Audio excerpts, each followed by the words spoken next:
خواتین اسلام کے کارنامے، اسی سلسلے کی ہم دوسری کڑی لے کر کے آپ کی خدمت میں حاضر ہوئے ہیں۔ آج جس شخصیت کا ہم تذکرہ کریں گے ان کا نام ہے فاطمہ بنت خطاب رضی اللہ عنہ۔ اس واقعہ میں ہم سنیں گے کہ حضرت فاطمہ بنت خطاب رضی اللہ تعالی عنہ کا کیا کردار۔ حضرت عمر رضی اللہ تعالی عنہ اس امت کے ایک عظیم کامیاب انسان ہیں جن کو مراد مصطفیٰ ہونے کا شرف نصیب ہوا، اور جن کو اتنا کامل ایمان نصیب ہوا کہ نبی علیہ الصلاۃ والسلام نے ارشاد فرمایا لو کان بعدی نبیا لکان عمرا، کہ اگر میرے بعد کوئی نبی آنا ہوتا تو عمر رضی اللہ عنہ میں اللہ تعالیٰ نے وہ صفات رکھی تھی کہ وہ نبی بنا دیے جاتے۔ نیز فرمایا کہ جس راستے سے عمر رضی اللہ تعالی عنہ جاتا ہے شیطان اس راستے کو چھوڑ دیتا ہے۔ 3 مرتبہ ایسا ہوا کہ شیطان نے حضرت عمر رضی اللہ تعالی عنہ کا سامنا کیا، اور حضرت عمر رضی اللہ تعالی عنہ نے تینوں مرتبہ اس کو زمین پر گرا دیا، اور تیسری مرتبہ اس کے چہرے پر تھپڑ لگا کر کہا کہ تم میرے سامنے کیسے آ سکتے ہو۔ اس کے بعد شیطان نے آپ کا سامنا کرنا ہی چھوڑ دیا۔ جن کو اللہ رب العزت نے اتنا بڑا ایمان عطا کیا تھا ان کے قبول اسلام کا واقعہ بڑا عجیب ہے۔ ایک مرتبہ ہاتھ میں تلوار لے کر نکلے، نبی علیہ الصلوۃ والسلام کو شہید کرتا ہوں۔ راستے میں ایک صحابی رضی اللہ عنہ ملتے ہیں، وہ دیکھتے ہیں کہ آپ کے چہرے پر غصہ کے آثار ہیں۔ انہوں نے پوچھا عمر کہاں جانے کا ارادہ ہے؟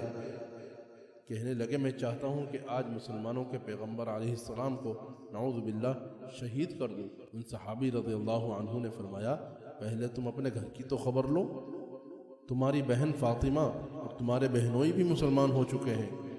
یہ سنتے ہی آپ کا غصہ بھڑک اٹھا، چنانچہ اپنی بہن کے گھر آئے اور دروازے پر دستک دی۔ بہن نے پہچان لیا کہ دروازے پر عمر آئے ہیں، چنانچہ قرآن مجید کے جو چند صفحے وہ پڑھ رہی تھی وہ بھی چھپا دیے، اور جو صحابی رضی اللہ عنہ پڑھا رہے تھے وہ بھی چھپ گئے۔ دروازہ کھولا، آپ نے جا کر اپنے بہنوئی سے پوچھا میں نے سنا ہے کہ تم لوگ مسلمان بن چکے ہو، کیا واقعی ایسا ہے؟ بہنوئی نے جواب دیا کہ اگر اسلام سچا دین ہے تو پھر اس کو قبول کرنے میں کیا رکاوٹ ہے؟ یہ سنتے ہی آپ آگ بگولا ہو گئے اور اپنے بہنوئی کو مارنا شروع کر دیا۔ بہن ان کو بچانے کے لیے درمیان میں آئی تو آپ نے بہن کے رخسار پر بھی تھپڑ لگایا۔ وہ عورت ذات تھی اور نازک بدن تھی، جیسے ہی انہیں تھپڑ لگا وہ نیچے گر گئی، منہ سے خون نکل آیا اور آنکھوں سے آنسو نکل آئے، لیکن پھر بھی کھڑی ہو کر بھائی کے سامنے کہنے لگی عمر جس ماں کا دودھ آپ نے پیا ہے اسی ماں کا دودھ میں نے بھی پیا ہے۔ آپ ہمارے جسم سے جان تو نکال سکتے ہیں مگر ہمارے دلوں سے ایمان کو نہیں نکال سکتے۔ یہ الفاظ آپ کے دل کے اندر اتر گئے، غصہ ختم ہوا بلکہ دل موم ہو گیا۔ تو پوچھنے لگے فاطمہ سناؤ کیا پڑھ رہی تھی؟ فرمانے لگی بھائی آپ کا جسم پاک نہیں ہے، شرک کی نجاست سے لتھڑا ہوا ہے، اس لیے کلام الہی پڑھنے کے لیے آپ کو غسل کرنا پڑے گا۔ چنانچہ آپ غسل کر کے آ گئے۔ اتنے میں وہ صحابی رضی اللہ عنہ بھی باہر آ گئے جو انہیں قرآن مجید پڑھا رہے تھے۔ انہوں نے سورۃ طٰہٰ کی ابتدائی آیتیں پڑھی، آپ سنتے رہے۔ جب یہ آیتیں پڑھی گئی اننی انا اللہ لا الہ الا انا فاعبدنی واقم الصلاۃ لذکری، ان آیات کی وجہ سے آپ کے دل میں ایک شعلہ اٹھا اور ان کا دل اسلام قبول کرنے کی طرف مائل ہو گیا اور فرمانے لگے اچھا مجھے بھی کلمہ پڑھا دو۔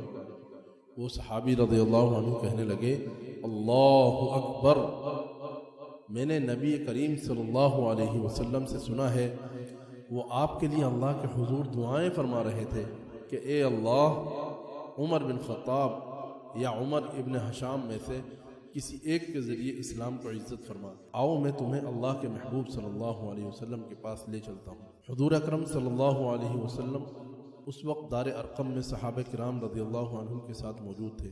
آپ اور وہ صحابی رضی اللہ عنہ دار ارقم پہنچے، اندر سے کنڈی لگی ہوئی تھی۔ انہوں نے دروازے پر دستک دی، کسی نے سوراخ میں دیکھا تو انہیں باہر حضرت عمر رضی اللہ عنہ کھڑے ہوئے نظر آئے اور ان کے ہاتھ میں تلوار تھی۔ ان صحابی رضی اللہ عنہ نے حضور اکرم صلی اللہ علیہ وسلم کی خدمت میں عرض کیا اے اللہ کے نبی صلی اللہ علیہ وسلم باہر عمر بن خطاب کھڑے ہیں اور ان کے ہاتھ میں تلوار بھی ہے۔ محسوس ہوتا ہے کہ کوئی بدلی ہوئی حالت ہے۔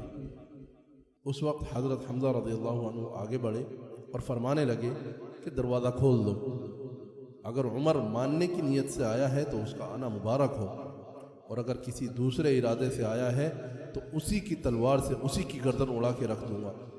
چنانچہ دروازہ کھولا گیا۔